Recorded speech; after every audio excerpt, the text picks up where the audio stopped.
Winter was quiet. Summer was not.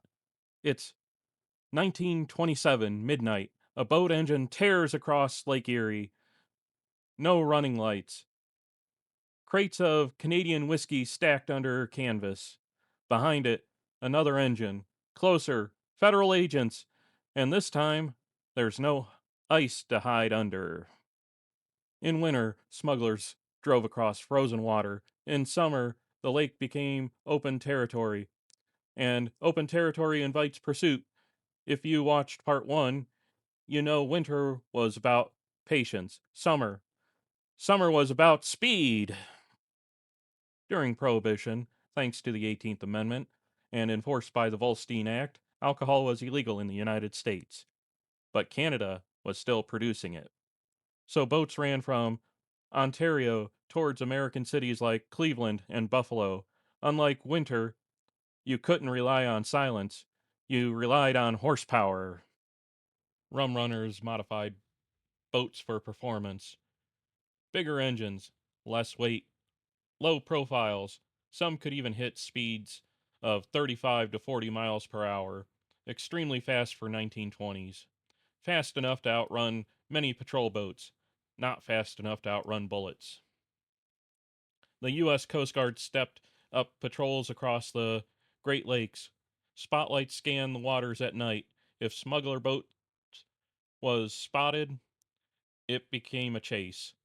Lake Erie stretches 241 miles, plenty of room to run, plenty of room to get lost or sink. Summer routes meant bigger loads meant bigger profits, and bigger profits attracted larger criminal networks, including operations connected to figures like Al Capone. This wasn't just two guys testing their luck anymore. This was coordination, schedules, signal systems, lookouts along the lakeshore, because when your cargo is worth thousands, you don't leave security to optimism.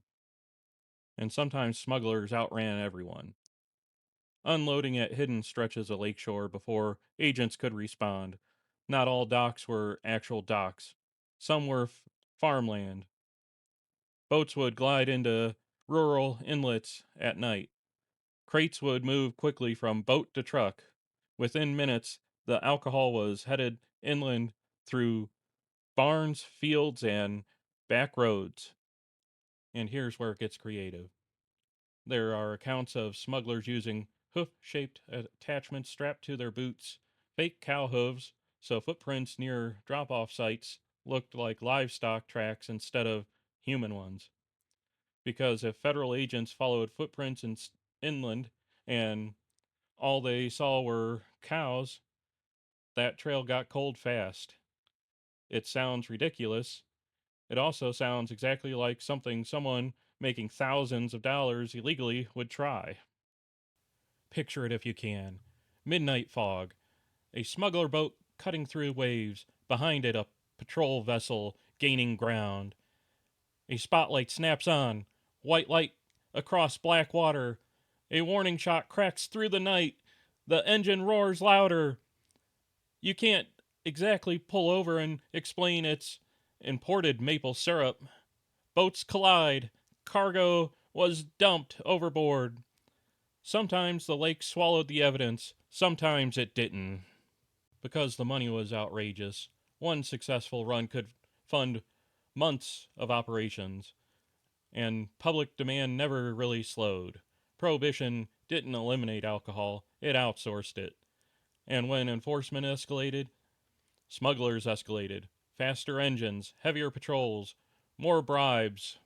Because, once again, telling adults they can't have something was working out exactly as planned. Summer wasn't patient like winter. It was loud. Engines screaming over open water, gunfire in the distance, storms rolling in without warning, and unlike ice, water didn't crack first. It just flips you. Physics still had that undefeated record.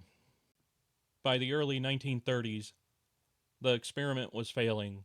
Crime was up, smuggling was thriving, and In 1933, the 21st Amendment repealed the 18th. Just like that, the smuggling war faded. The speedboats slowed. The farm drops stopped. The lake went quiet again. But for 13 years, Lake Erie wasn't just water. It was a supply line, a racetrack, a battlefield, frozen in winter, explosive in summer. If you enjoy history that feels more like organized chaos than a classroom lecture, follow the page because sometimes the wildest crime stories are hiding in plain sight.